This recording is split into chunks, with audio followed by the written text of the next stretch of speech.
Saya coba simpulkan sebentar dengan cepat bahwa setelah selesai sholat yang ditutup dengan salam itu Assalamualaikum warahmatullahi Assalamualaikum warahmatullahi. Kata Al-Quran, jangan terburu-buru untuk beraktivitas yang lain sebelum Anda menyempurnakan satu amalan yang amalan ini begitu dahsyat dalam pandangan Allah Subhanahu wa Ta'ala. Amalannya disebut dengan zikir. Di tulisan kami sudah disebutkan rincian amalan plus dengan dalil-dalilnya. Ya, saya persingkat. Tema kita adalah tentang amalan pasca salat. Di bagian kedua ini.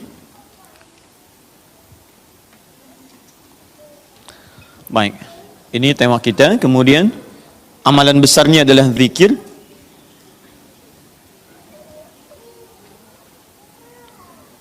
Dalilnya di Quran surah keempat An-Nisa ayat 103. Ini tema besar kita. فَإِذَا قَضَيْتُمُ الصَّلَاةَ فَاذْكُرُوا اللَّهَ. Fokus. Maka jika Anda telah tuntas mengerjakan salat, segeralah berzikir kepada Allah Subhanahu wa Ta'ala.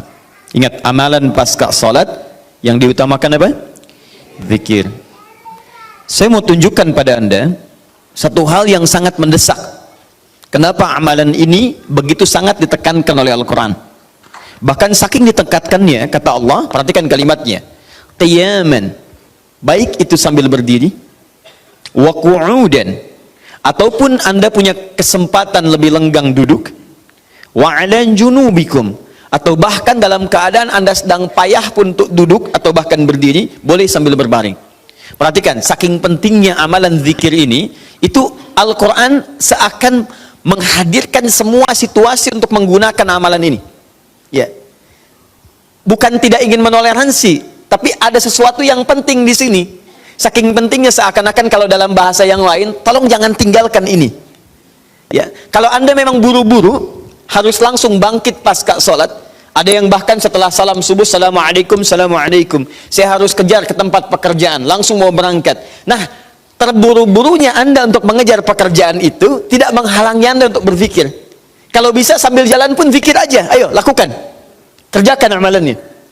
Kalau Anda senggang, duduk dengan tenang, lakukan.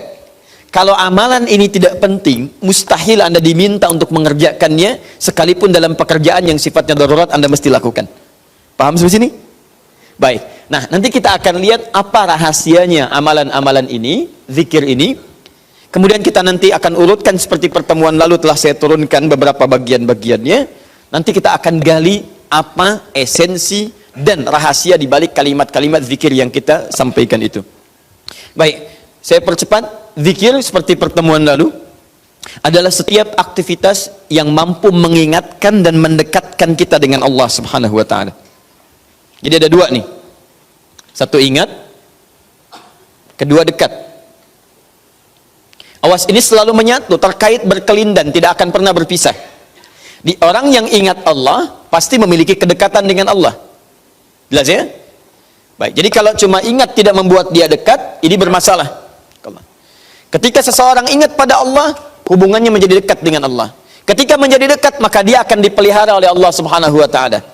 Dipelihara dari maksiat dan segala yang menyulitkan dia dalam kehidupannya. Makanya mustahil ada orang berzikir tapi berbuat maksiat kepada Allah. Apa nih? Mereknya Akhir TV. Jangan, itu bir. Oh, pakai bismillah dulu lah, mungkin berkurang dosanya dikit. Enggak bisa. Jadi tidak akan bersanding taat dengan maksiat. Anda ingat Allah, mustahil berbuat maksiat. Ya, maaf, seorang karyawan yang ingat Allah tidak akan bermaksiat dalam pekerjaannya. Seorang ibu istri yang ingat Allah tidak akan bermaksiat dalam rumah tangganya. Seorang anak yang ingat Allah tidak akan pernah bermaksiat dalam kehidupannya. Maka dari itu, nanti kita akan lihat puncak zikir, apakah hanya dalam pasca sholat saja atau dalam aktivitas yang lainnya. Maka yang pertama, ini akan membantu mengingatkan dia kepada Allah. Yang kedua, membuat hubungannya dekat dengan Allah Subhanahu wa Ta'ala. Nah, amalan ini ada setidaknya 6-7 amalan. Hari ini saya janjikan untuk mengurutkan amalan-amalan ini. Ya, saya ingin tes dulu apakah Bapak Ibu masih ingat atau tidak. Satu apa? Istighfar. Istighfar. Saya tuliskan satu, istighfar. Apa dalilnya? Cepat saja, kalau tidak tahu katakan apa? Allahu a'lam. Baik, masih ingat? Saya sebutkan kemarin hadis Nabi di riwayat Muslim hadis 591. Masih ingat? Baik, ini ada istighfar. Baik, yang kedua apa? Allahu a'lam. Enggak ada, Bu, Allahu a'lam. Baik. Assalamualaikum warahmatullahi wabarakatuh. Assalamualaikum warahmatullahi wabarakatuh. Astagfirullah, astagfirullah, astagfirullah. Allahu a'lam, Allahu a'lam. Enggak ada. Baik. Baik, kita lihat ini istighfar atau masuk kepada kalimat thayyibah. Dalilnya Quran surah keempat ayat 103, kan? Kemudian yang kedua, bisa juga bacaan Al-Quran. Bacaan Al-Quran.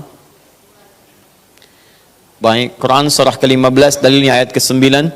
Ya inna nahnu nazzalna dzikra. Kami telah turunkan Al-Quran sebagai zikir. Jadi kalau Anda baca Al-Quran, itu Anda sedang berzikir. Kemudian bisa juga hafalan Al-Quran. Anda menghafal misalnya.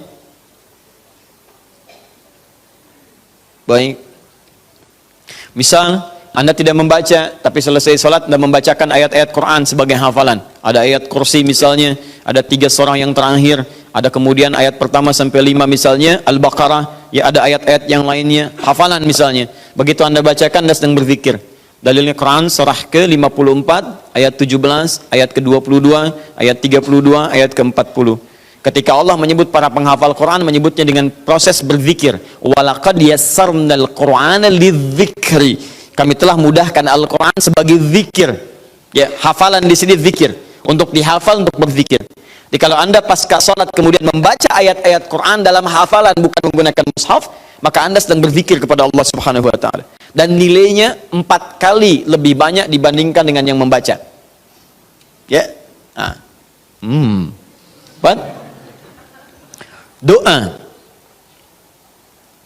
Doa itu juga sebagai zikir. Ya, Quran surah ke-7 misal dalilnya ayat 205. Wadhkur rabbaka fi nafsika tadarruan wa khifatan wa dunal jahri minal qaul. Ketika Allah meminta kita berdoa, kalimat doanya dalam bahasa perintah menggunakan kata zikir. Wadhkur rabbaka. Ayo minta, berdoa, sebut zikir kepada Rabbmu dalam dirimu. Dengan perasaan penuh harap, penuh ketawaduan, minta kepada Allah. Di ketika Anda diminta untuk memohon berdoa kepada Allah, kalimat doa itu menggunakan zikir. Jadi ketika Anda sedang berdoa, Anda sedang berzikir. Bukankah saat berdoa Anda ingat kepada Allah? Bukankah saat berdoa keadaan Anda menjadi lebih dekat dengan Allah?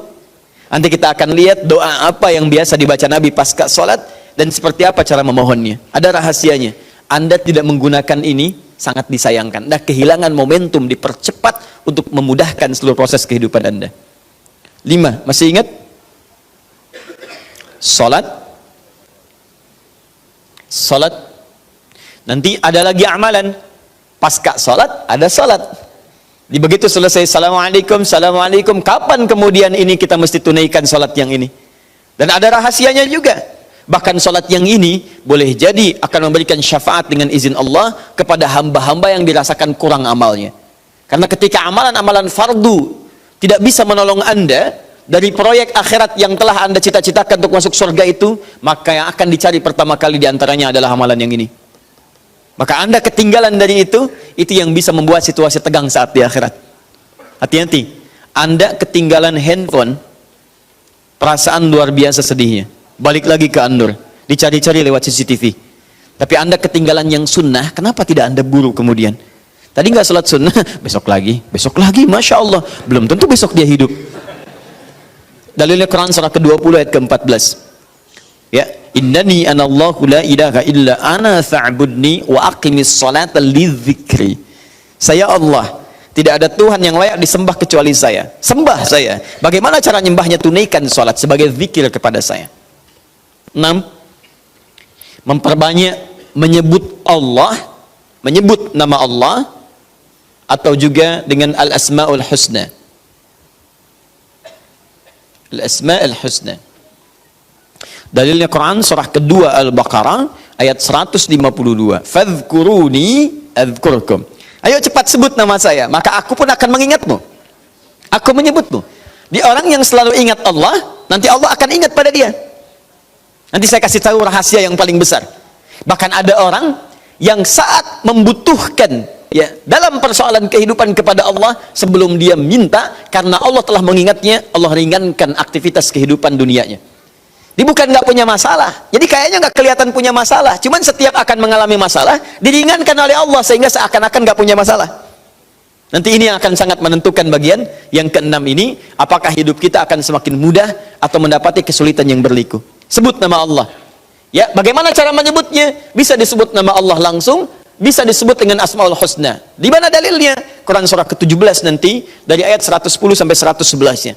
Di ayat 111 tegas dikatakan, "Qulidullaha." Ayo sebut Allah, panggil, katakan Allah. Awidur Rahman atau Ar-Rahman, ayyamma tad'u falahul asmaul husna. Maka kapanpun Anda bisa memanggilnya, memintanya, Anda boleh memanggil dengan nama yang terbaik sesuai dengan kebutuhan Anda. Nanti saya kisahkan, ada orang baru selesai sholat, kemudian menyebut nama ini, dan satu di antara nama yang paling luar biasa, ketika dia selesai kata Nabi, dari mana kamu tahu menyebut dengan nama itu? Tahukah engkau, jika engkau melakukannya, maka engkau telah memanggil Allah, yang dengan panggilan itu, jika meminta akan segera diberikan, jika berdoa akan segera dikabulkan. Rahasianya luar biasa. Nanti kalau sudah tiba waktunya. Hadisnya sahih. Ya. Saking sahihnya, ini ditempatkan oleh Sayyid Qutb di dalam satu kitab yang Al-Aqaid Al-Islamiyah, padahal kitabnya tentang akidah. Ketika membahas tentang asma wa sifat, nama-nama Allah Subhanahu wa taala. Hadis ini dimasukkan, padahal hadis ini amalan tentang amalan pasca salat. Ketujuh, bagian terakhir. Ini adalah indikator yang paling penting, yang terakhir ini, sampai saya pisahkan tersendiri dalam aktivitas harian. Zikir paripurna. Ini yang zikir paripurna. Makanya saya kasih garis. Ini amalan pasca salat, disebut dengan zikir, bukan amalan biasa, tapi semua amalan ini akan dibawa kepada seluruh aktivitas hariannya. Bukankah pasca sholat ada yang jalan, pasca sholat ada yang kerja, pasca sholat ada yang makan, pasca sholat bahkan ada yang masak, pasca sholat ada yang bicara? Maka orang yang pasca sholat zikirnya itu benar latihan zikirnya, maka makannya adalah makan dengan berzikir kepada Allah, bicaranya zikir kepada Allah, jalannya zikir kepada Allah Subhanahu wa ta'ala. Nanti saya turunkan ayat-ayatnya, bagaimana orang berjalan sambil zikir, bagaimana orang kemudian makan zikir, bagaimana orang bicara zikir. Jangan-jangan selama ini kita hidup 24 jam tapi aktivitas kita tidak dalam rangka zikir kepada Allah Subhanahu wa taala. Nah, dalilnya Quran surah ketiga Ali Imran ayat 190 sampai 191. Inna fi khalqis samawati wal ardi wa ikhtilafil laili wan nahari la ayatin liulil. Siapa ulul albab itu? Ayat selanjutnya, alladzina yadhkurunallaha. Mereka itu orang-orang yang senantiasa zikir pada Allah Subhanahu wa taala. Qiyaman, dalam keadaan dia berdiri, wa qu'udan, ataupun dia duduk, wa 'ala junubihim, atau bahkan sedang tidurnya. Tidurnya disebut sebagai zikir, berdirinya disebut sebagai zikir, duduknya disebut sebagai zikir. Dan ahli zikir ini adalah orang-orang yang akan dimuliakan bahkan oleh Allah ketika kembali ke akhirat nanti, dan dipuji-puji oleh Allah Subhanahu wa taala.